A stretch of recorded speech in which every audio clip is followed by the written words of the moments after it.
Hello, citizens of the world. We are anonymous.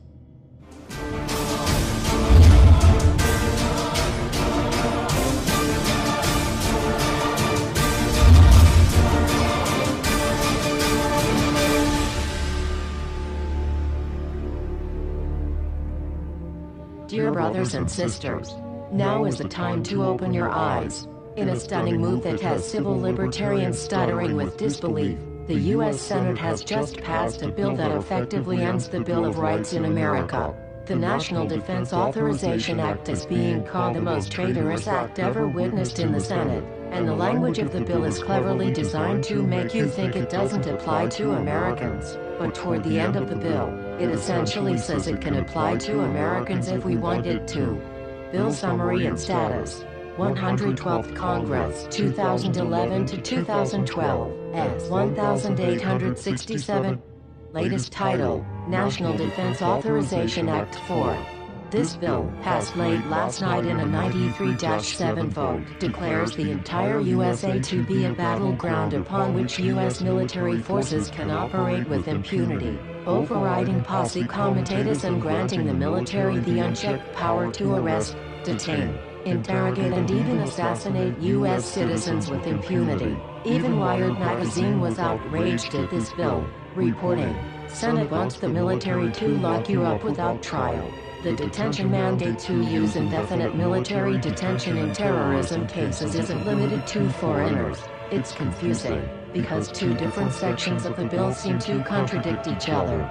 But in the judgment of the University of Texas Robert Chesney, a nonpartisan authority on military detention, U.S. citizens are included in the grant of detention authority. The passage of this law is nothing less than an outright declaration of war against the American people by the military-connected power elite. If this is signed into law, it will shred the remaining tenets of the Bill of Rights and unleash upon America a total military dictatorship, complete with secret arrests, secret prisons, unlawful interrogations, indefinite detainment without ever being charged with a crime, the torture of Americans and even the legitimate assassination of U.S. citizens right here on American soil. If you have not yet woken up to the reality of the police state we've been warning you about, I hope you realize we are fast running out of time. Once this becomes law, you have no rights whatsoever in America, no due process, no First Amendment speech rights, no right to remain silent, nothing. The U.S. Senate does not want us to speak. I suspect even now orders are being shouted into telephones and men with guns will soon be on their way. Why? Because while the truncheon may be used in lieu of conversation, words will always retain their power. Words offer the means to meaning and for those who will listen, the enunciation of truth.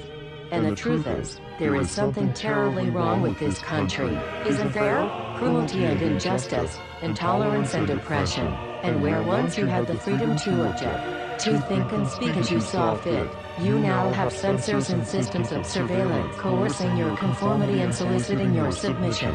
How did this happen? Who's to blame? Well, certainly there are those who are more responsible than others, and they will be held accountable. But again, truth be told, if you're looking for the guilty, you need only look into a mirror. I know why you did it. I know you were afraid. Who wouldn't be? War, terror, disease. There were a myriad of problems which conspired to corrupt your reason and rob you of your common sense. Fear got the best of you, and in your panic, you turned to the now president in command, Barack Obama. He promised you order. He promised you peace. And all he demanded in return was your silent, obedient consent. More than 400 years ago, a great citizen wished to embed the 5th of November forever in our memory. His hope was to remind the world that fairness, justice, and freedom are more than words, they are perspectives. So if you've seen nothing, if the crimes of this government remain unknown to you, then I would suggest that you allow the 5th of November to pass unmarked. But if you see what I see, if you feel as I feel, and if you would seek as I seek, then I ask you to stand beside one another, 1 year from November 5th, 2011, outside the gates of every courthouse of every city demanding our rights. Together we stand against the injustice of our own government. We are anonymous. We are legion. United as one. divided by 0. We do not forgive censorship. We do not forget oppression. U.S. Senate. Expect us.